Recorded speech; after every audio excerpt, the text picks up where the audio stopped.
Voilà, merci à tous d'être nombreux aujourd'hui pour ce rendez-vous avec le 15 minutes de grâce et de vérité avec le pasteur Mickey Hardy. Un très beau cantique d'adoration que je vous ai réservé aujourd'hui qui parle de « Béni soit le Seigneur Tout-Puissant ». Je suis sûre que vous le connaissez et je vous invite à le reprendre avec moi et que nous puissions ensemble adorer Jésus. Père dans les cieux, combien nous t'aimons. Nous élevons ton nom en tout lieu.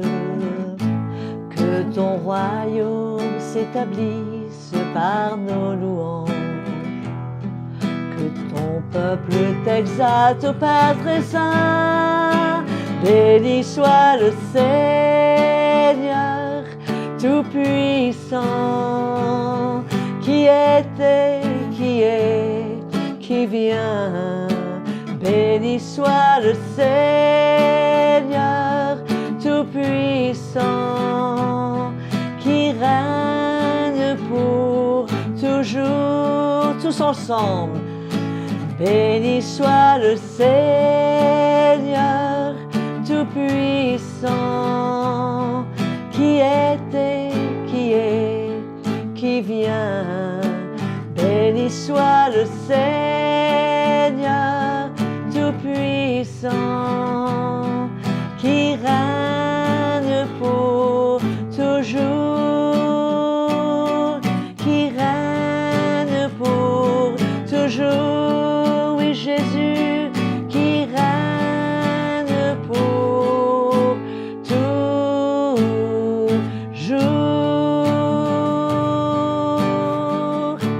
Alléluia. Merveilleux Jésus. Voici, mes frères et sœurs, le moment tant attendu est arrivé, le moment d'écouter la parole de Dieu, et le pasteur Mickey Hardy revient toujours avec ses fameuses déclarations des apôtres, et aujourd'hui il va nous parler de ce que Paul nous dit dans Galates au chapitre 2 au verset 4 et 5, comment il parle de défendre l'évangile. Donc c'est vrai que Paul était un grand défenseur de l'évangile, il menait un combat pour la liberté des chrétiens, mais en fait, de quoi, de quel combat il s'agissait, contre qui il avait à lutter. Donc sans plus tarder, écoutons tout ce que le pasteur Mickey Hardy a à nous dire sur ce sujet tellement passionnant. Je vous revois tout de suite après.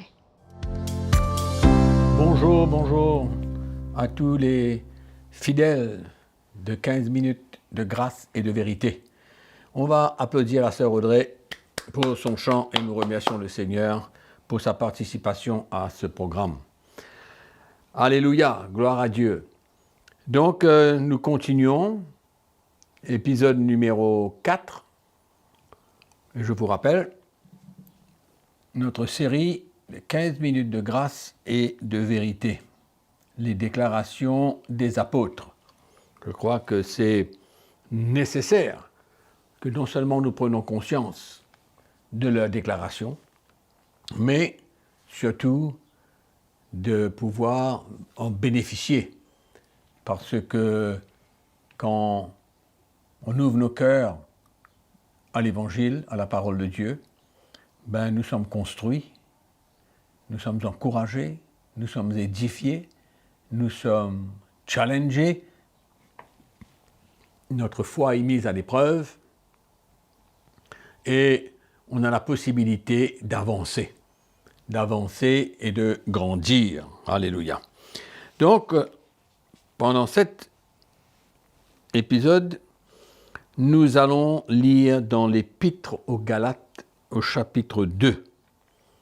Épître aux Galates, chapitre 2, où on voit que l'apôtre Paul se rend à Jérusalem et rencontre les frères, les apôtres, qui était à Jérusalem. Et nous allons lire à partir du verset 4. Et cela à cause des faux frères qui s'étaient secrètement introduits et glissés parmi nous, pour épier la liberté que nous avons en Jésus-Christ, avec l'intention de nous asservir. nous ne leur cédâmes pas un instant, afin que la vérité de l'Évangile soit maintenue parmi nous. Alléluia. Merveilleux de voir l'attitude de l'apôtre Paul à Jérusalem. Paul était quelqu'un de libre, qui croyait dans la liberté du chrétien. Et là, il est mis à l'épreuve par certains frères, faux frères, qui s'étaient introduits parmi eux et qui voulaient asservir Paul et ses compagnons. Mais quelle fut la réaction de Paul? Vous savez, quand on lit les épîtres de Paul, on voit un homme qui a dédié sa vie pour le Seigneur, qui avait une conviction extraordinaire de la lumière qu'il avait reçue, la révélation de l'Évangile dans son cœur, avait construit en lui une conviction extraordinaire.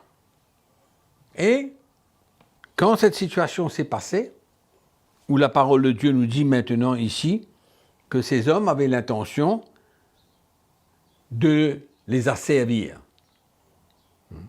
Mais Paul a réagi tout de suite. Il a réagi en présence des apôtres de Jérusalem. Et la Bible nous dit qu'il a résisté à leurs exigences, qu'il a résisté fermement. Et les apôtres étaient présents. C'est pourquoi nous pouvons conclure que l'apôtre Paul avait une conviction extraordinaire. On ne peut pas défendre ce qu'on ne croit pas. Il fallait que Paul ait cette grande conviction dans son cœur pour résister, pour défendre l'évangile qu'il avait reçu. Et il était certain que c'était le vrai évangile, que la liberté était donnée, acquise par les chrétiens, pour eux, qu'ils soient libres et qu'ils n'aient pas à se soumettre à toutes sortes de lois.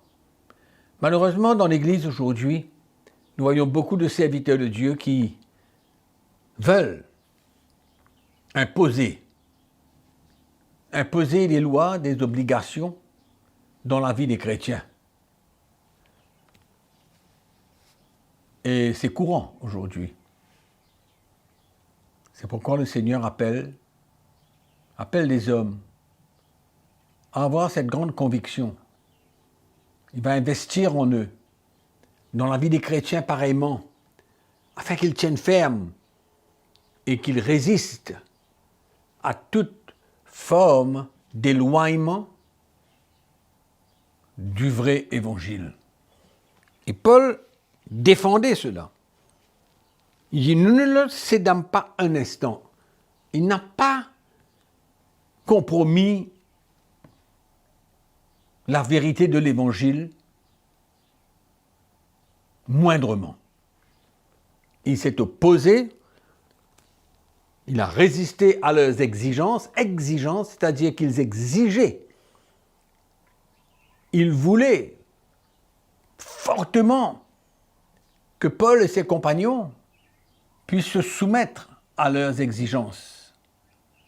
Mais Paul, évidemment, rempli de la connaissance, de la révélation de Jésus-Christ, de la vraie doctrine de Christ, de ce que Christ avait accompli à la croix pour libérer de la loi tous ceux qui croient en lui. Paul avait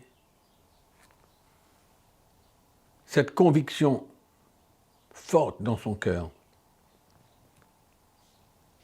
pour que l'Évangile soit maintenu parmi les chrétiens. Maintenu. Et à cette époque, dans ce temps, comme vous savez, le judaïsme était fortement ancré dans la vie des Juifs chrétiens qui ont cru en Christ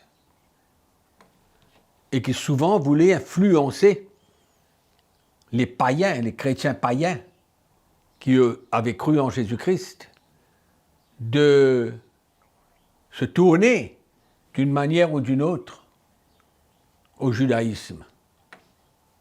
Et comme nous savons que Jérusalem était l'endroit où la première église avait commencé avec des milliers de convertis sortant du judaïsme.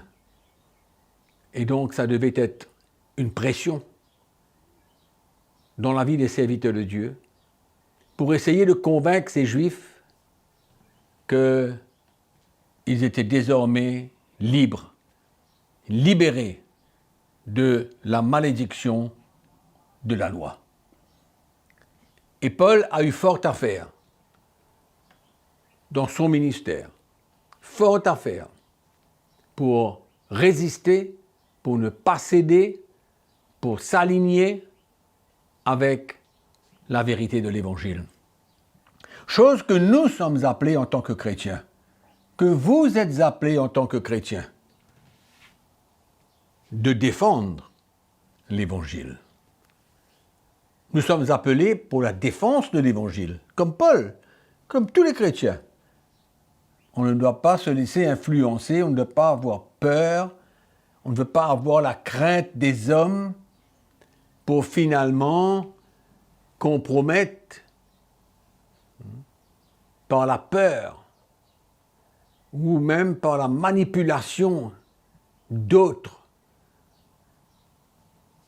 qui sont eux-mêmes encore esclaves de la loi. Mais je veux vous encourager aujourd'hui à réaliser que toute lumière que nous recevons de l'Évangile, nous sommes appelés à non seulement maintenir la vérité de l'Évangile, mais nous sommes appelés à défendre l'Évangile, ne pas nous laisser influencer par quiconque, mais de nous lever et de partager notre conviction, la lumière que nous avons reçue, quelque chose de clair dans notre cœur. Alléluia. Là où nous allons. Et bien sûr que c'est surtout parmi les chrétiens qui sont encore sous la loi, qui ne réalisent pas qu'ils ont été rachetés de la malédiction de la loi par le Seigneur Jésus-Christ, en mourant à la croix, en clouant la loi à la croix. Comme la parole de Dieu nous dit, Christ est la fin de la loi pour la justification de tous ceux qui croient en lui. Alléluia, qui croient dans son sacrifice. Donc ne nous laissons pas influencer, ni dicter quoi que ce soit en tant que chrétiens, mais restons libres, défendons l'Évangile et le Seigneur nous aidera, par sa grâce, de tenir ferme. Certainement qu'il y aura beaucoup d'opposants, mais nous sommes appelés à défendre ce que nous avons reçu comme lumière de la parole de Dieu. Sur ce, je vous encourage, ne cédez pas aucune manière, mais tenez ferme. Non seulement vous le vivez, mais face à ceux qui s'opposent, vous êtes appelés à vraiment tenir ferme. Amen. Que le Seigneur vous bénisse, vous encourage, et à chaque fois que vous aurez cette opportunité de faire face à ceux qui s'opposent à la saine doctrine, que vous aurez la grâce de vous lever, de tenir ferme et ne pas céder. Amen. À la manipulation ou quoi que ce soit d'autre. Que le Seigneur vous bénisse, que la grâce de Dieu vous accompagne et n'oubliez pas que nous vous aimons. Voilà mes frères et sœurs, comme Paul, nous sommes appelés à défendre l'Évangile nous aussi et nous tenir et prendre position. Surtout ne pas se laisser influencer par ceux qui se posent à la sainte doctrine. Quel encouragement de la part du Seigneur pour chacun de nous.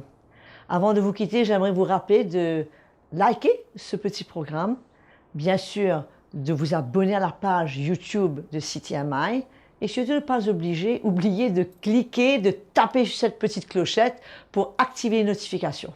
Entre-temps, vous continuez à servir le Seigneur, envoyez-nous vos témoignages, vos questions et surtout n'hésitez pas à nous encourager par ce qui se passe dans votre propre vie. Que le Seigneur vous bénisse et je vous retrouve très bientôt.